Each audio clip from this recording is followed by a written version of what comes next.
So the way to do that is with one big, beautiful bill.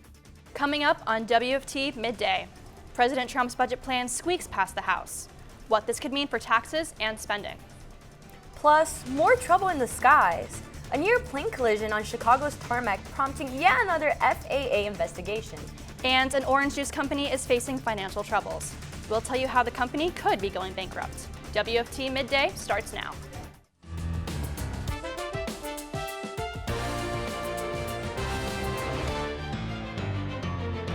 You're watching WUFT Midday.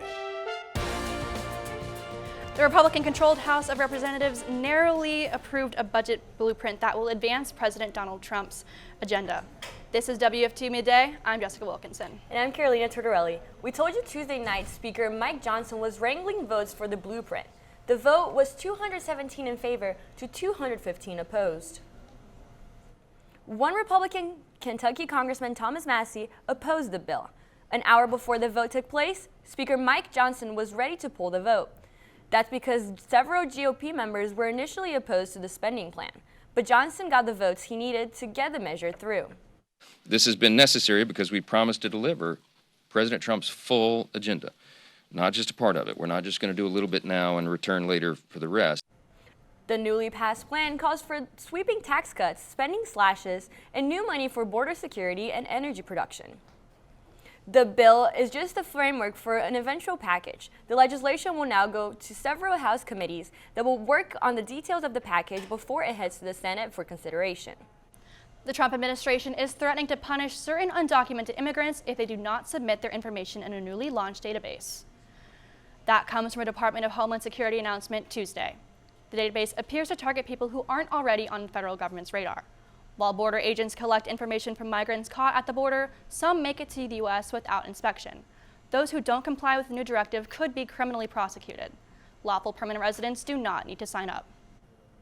Teacher unions are suing Trump's administration's Department of Education. The department threatened federal funding of schools that consider race in most aspects of student life. The lawsuit was filed in Maryland's federal court.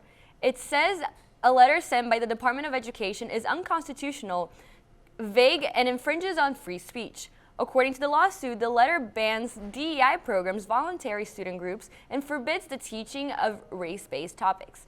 It also threatens to withhold funding or take other action against schools that don't comply. In Chicago, a near collision between a Southwest Airlines plane and a private jet had many on edge. WFT's Nicole Scura joins us live in the studio with video that captures it all on the runway. A potential tragedy averted when a Southwest Airlines plane and a private jet experienced a close call at Chicago Midway International Airport on Tuesday morning. Southwest Flight 2504 was close to landing when pilots spotted another aircraft on the runway directly in its path. The FAA is investigating this incident. Preliminary information suggests the private jet entered the runway without authorization. One passenger says she's grateful for the flight crew. I just feel very thankful for who we had flying our plane. Hundreds of employees from the Federal Aviation Administration have been fired. U.S. Department of Transportation Secretary Sean Duffy says no air traffic controllers or critical safety personnel were let go.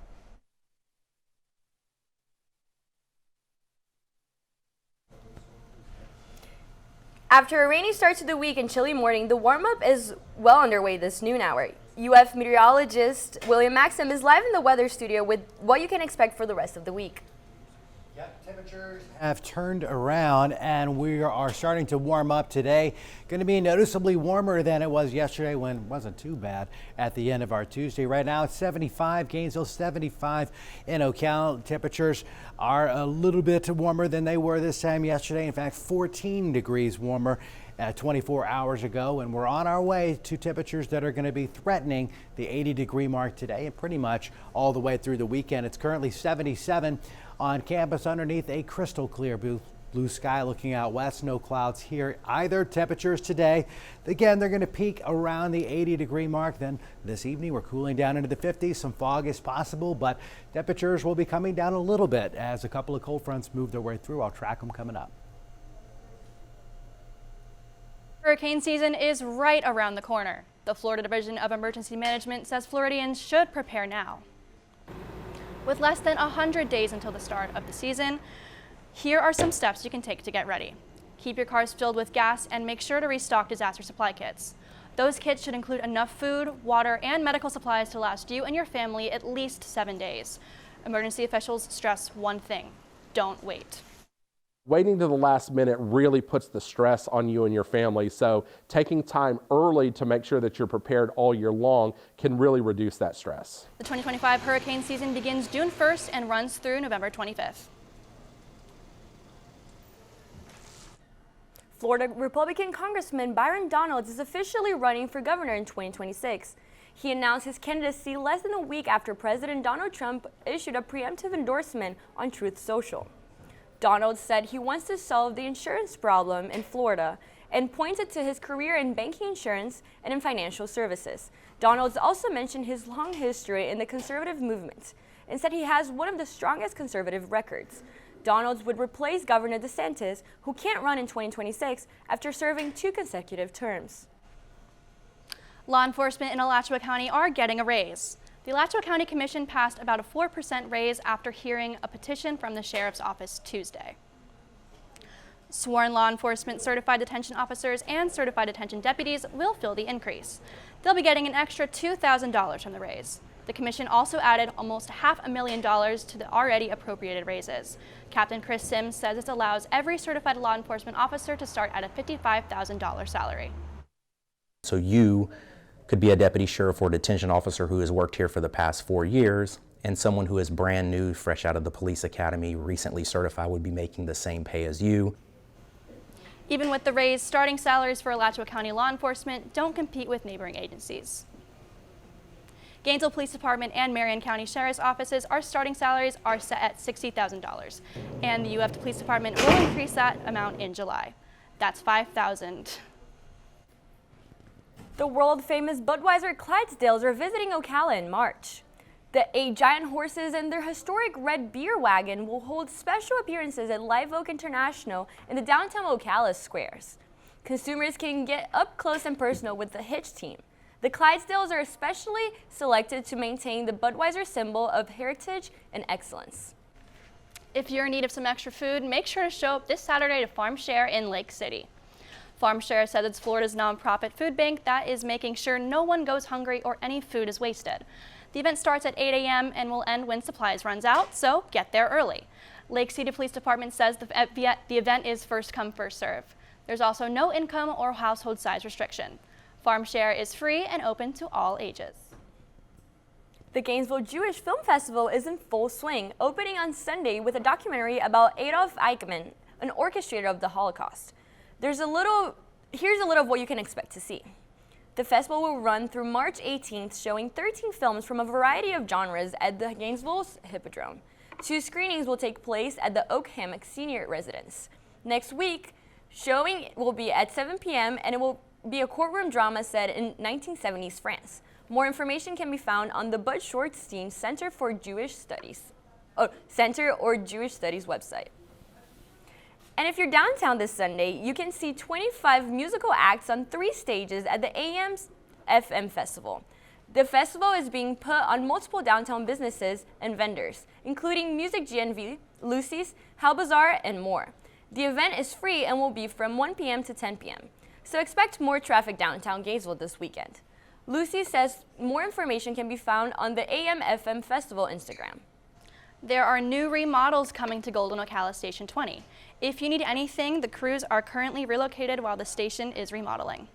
This remodel will include a new 4th bay updated bunk rooms and kitchen, a new training room, and safe haven baby box. Marion County says these new additions will uplift the living conditions of firefighters, improve emergency response trainings, and provide a safe and anonymous options for parents in crisis. The new upgrades are due to the penny sales tax and the community support. A crash in Marion County this morning left 1 person dead. A man was hit by a tractor trailer on US 301 southbound. The impact threw him across the median onto the northbound lane. He was then hit by another car. Marion County Fire Rescue declared him dead on the scene. If you dread going through Ocala on I-75, the traffic might be getting better soon. That portion of I-75 through Ocala is receiving a $541 million investment to ease congestion.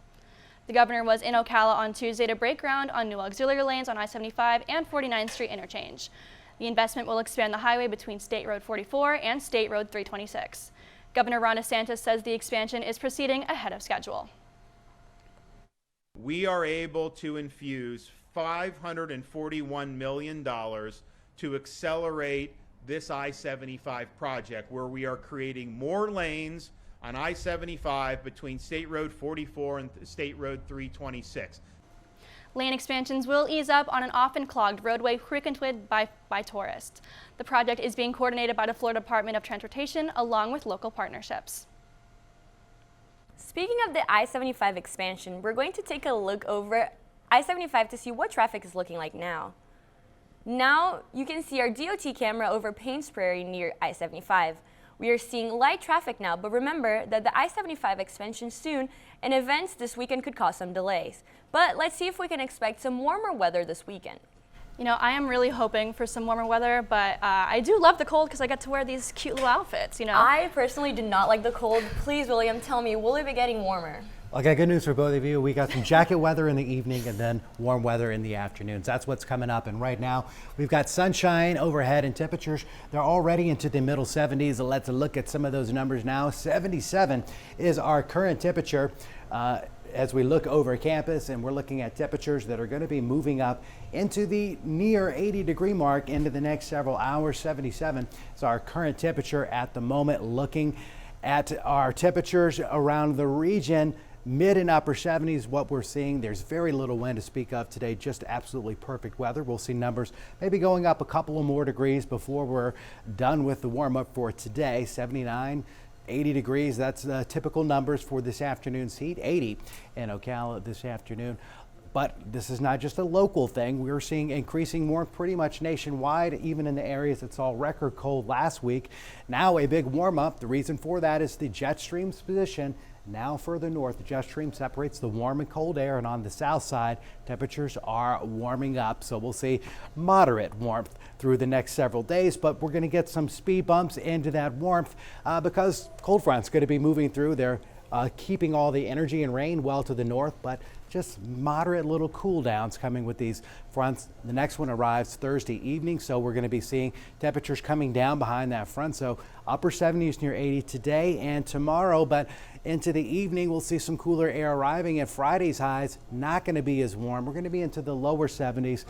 Pretty much right around average, but just kind of slowing down that warm up. Another cold front expected to roll through over the weekend. That's going to give us another modest little drop in temperatures, but weekend itself actually looking pretty much spectacular. Both days temperatures are going to make it up into the mid and upper 70s into the afternoon. No potential for rain, really just a couple clouds. Sunday there is another weak cold front coming through, but again, just a speed bump into the warming trend. We'll see temperatures coming down just a touch behind both of those fronts. Again, the first one coming in Thursday evening after a couple warm days, just knocking us down to average. Then that warm up slows down again Sunday into Monday, but just almost nothing happening there. Just a very tiny little dip into the temperature bucket. Temperatures are going to be back in the 80s next week. Around the middle of next week, we're expecting another cold front to roll through, but this weather pattern staying warm going to be a long-term thing because the pattern into March is going to keep the warm weather around. The next 14 days, we have above average temperatures expected all across the Gulf Coast. So enjoy the warmth. We'll be into the upper 70s every day through the weekend. Now let's head over to Noticias Partners for a look at today's top stories for our Spanish language audience.